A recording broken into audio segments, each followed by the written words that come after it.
Hello, folks. Last night I got a pretty good view of what I expect Ebola to be doing the next few months. First of all, let's review the 6 countries in Africa. Senegal, Nigeria, Congo are the 3 latest. Congo seems to be a separate outbreak. And then the original 3 countries, Liberia, Sierra Leone, and Guinea. And they have taken afflicted people to Canada and the U.S. And that's part of the rest of the story. The 2 in America were apparently cured with ZMapp. Now, there's a lot of disinformation out there. I'll try to cover a few of the important spots. I haven't heard that ZMapp is 100%. I heard of one person who it didn't work on, but it seems to be more than 90%.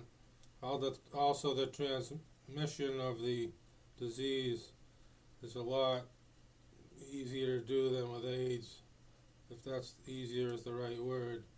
And they claim it's because it's mutated, but knowledgeable people knew this all along because healthcare workers who took precautions at the beginning, near the beginning, and didn't prick themselves like with the AIDS, with hypodermics, they got infected anyway. So another spot of disinformation is about Congo is separate. So let's assume we don't have to in the next year worry about another outbreak occurring from random animal transmission, meat from animals somewhere in Central Africa or elsewhere.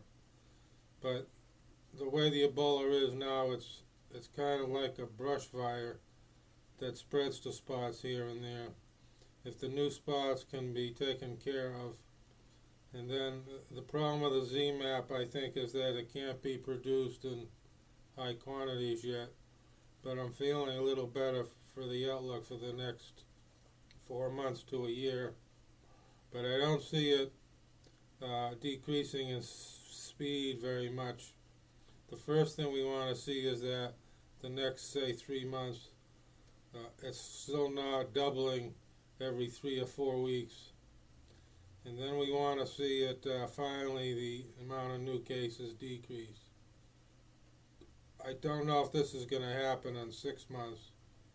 I think it isn't going to be increasing as fast in 6 months, but I think it's still going to be a real problem. If they can produce that ZMapp more quickly and take care of the little brush fires, the analogy that I'm talking about, if they can take care of that, in 6-7 months from now, I think it'll still be a spreading problem, but not spreading as fast. And by that time, we should know if they're going to be able to cut it down and, as I alluded to, keep the amount